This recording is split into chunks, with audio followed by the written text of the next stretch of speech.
Hunter bringing multiple championships to Florida on some future 50 and 50. They sent 4 picks to Cleveland to move up 3 spots and draft the Colorado dual threat second overall.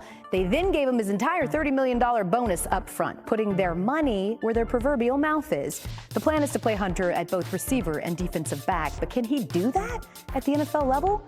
Going to be a great storyline this year.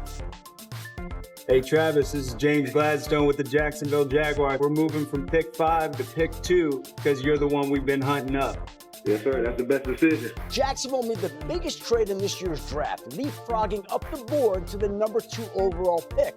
And now the player they selected, Travis Hunter, is trying to make his own big move by becoming the first two-way NFL player since his former college head coach, Deion Sanders. Off and left, looking for Sanders. Touchdown, Deion Sanders. This is just so rare.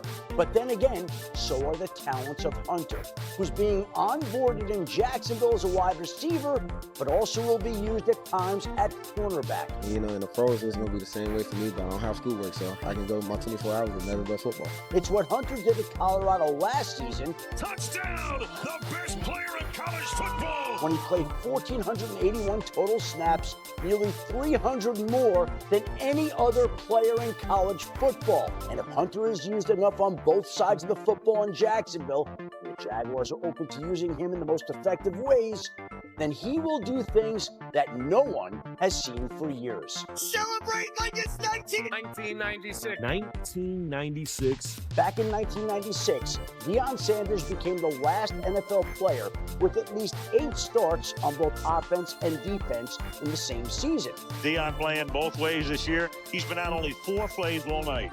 Before him, Don Hutson shined and still remains the only player in NFL history with 400 career receptions and 10 interceptions.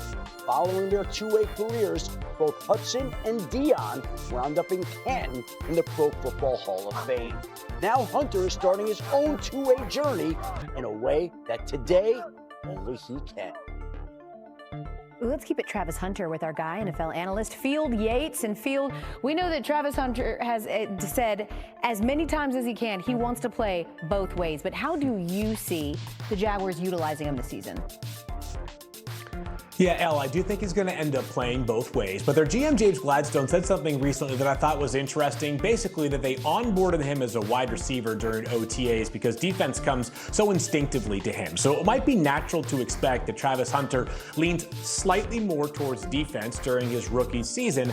I will just say this, though. 2 important factors. I think the ceiling for him is remarkably high on both sides of the ball. I thought during my pre-draft evaluation, it was even higher as a wide receiver. There was an all-pro path, in my view, for Travis Hunter as he refines his game. The second thing, Elle, is this one of those things that the Jaguars probably said to themselves, we're making the investment from 5 to 2 moving up in the draft, not because we have it all figured out on what Travis Hunter is going to be for us. It's because we're going to figure it out along the way. If there are weeks in which we need him on the offensive side of the ball because we're going against a loaded Baltimore Ravens offense on the other side of the ball, then maybe we say to ourselves, 70% offense this week. But I do think the Jaguars are going to be malleable week in, week out, because Travis Hunter is the most versatile prospect we've seen probably since Deion Sanders. Okay, so what we see week 1, not necessarily what we're going to see week 18. ESPN Bet, by the way, has the Jaguars at 3-1 to win the AFC South Field. That's something that they've only done twice in the last 20 years. Let's go to ESPN.com because right now you can see a story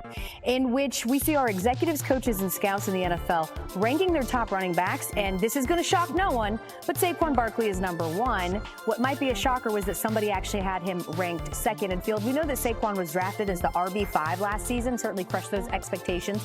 Can you give us a few running backs that you think are going to exceed their ADP? Yeah, Elle, probably the player that's going to swing the most leagues this year is Christian McCaffrey, who's currently going 9th overall. 9.0 is his ADP, which is the back end of the first round. There's risk involved, no doubt. He's 29 and he's an injury risk, as we saw last year. If he stays healthy, though, he will pay off in a dramatic way. He is the best fantasy football player when he is actually healthy and available. But are we going to get him for 17 weeks this upcoming season? Kyle Shanahan did a very positive health update for him during OTAs, which was encouraging to see. Chase Brown was great from week 5 on last year when he basically became a one-man band of the Cincinnati backfield. He had 8 separate games with 16 or more fantasy points. He's a real factor, not just as a runner, but also as a receiver, and it's not like the Bengals did a whole lot this offseason that makes you think they're not going to lean heavily onto Brown once again this season. And finally, Travion Henderson from the Patriots, their second-round pick. I thought Ramondre Stevenson was just average at best last year. He was poor as a rusher, frankly, from an efficiency standpoint. Wouldn't surprise me if at some point in the middle or second half of the season, Henderson kind of does what Bucky Irving did to Rachaad White last year. He's too explosive, too much of a playmaker for the Patriots to lean on to Ramondre, instead lean on to Henderson, who at Ohio State last year got great return out of when they had him as kind of the lightning to Quinshon Judkins' Thunder. Yeah, his numbers underscore that explosiveness, too. He had over 4,600 yards from scrimmage, 48 touchdowns in his career in Columbus. Field Yates, our fantasy guy, but right now it looks like his biggest fantasy is to shred some killer waves right now. We appreciate you, homie. Let's go.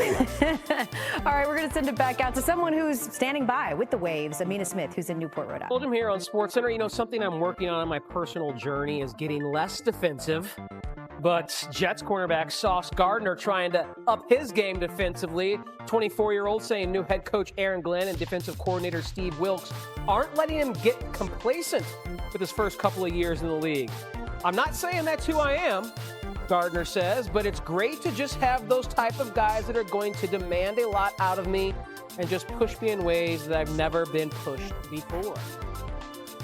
Let's say hello to ESPN national NFL reporter Kimberly Martin in the house for more on Gardner and the Jets. So, K-Mart, I'm curious, what are the expectations for Gardner under this new coaching staff? So when I hear his quote, the first thing I thought is the goal is you are not your circumstances. I've covered the Jets for a long time. Mm-hmm. I was there when he was drafted. High expectations. First 2 seasons, very good. Last, not so much. Yeah. Sauce might disagree, but it wasn't pretty. But I think new regime, and in Sauce's defense, another new regime, another coach, and I think these guys, Aaron Glenn, the head coach, and defensive coordinator Steve Wilks, want Sauce to compete against himself. Like you set the standard for what you're so talented, but be better than you have been, and also be a leader. This is a team that has lacked veteran leadership over the years. There's been a lot of change, and I think they're looking at Sauce to kind of do that a little bit more. Now, Aaron Glenn played the position at a very high level in his career, so Sauce Gardner could certainly learn a lot from him. Speaking of cornerbacks, we know one cornerback we're going to have our eye on this year. He's actually a two-way player. Is he a corner? Corner/wide receiver. Yeah. It's Travis Hunter. And when he's on defense, maybe he'll have to cover Travis Kelce, still getting it done for the Chiefs. And Kelce was asked about Hunter and his role on offense and defense this season. Take a listen. If he plays corner, they're going to run deep balls at him all day. They're going to run the wide receivers, just take off on him all day just to try and get him tired. Yeah. Like, why wouldn't you just attack him that way? I love it. We're talking gamesmanship already. I love it. So for those who like to play fantasy, a lot of us are wondering,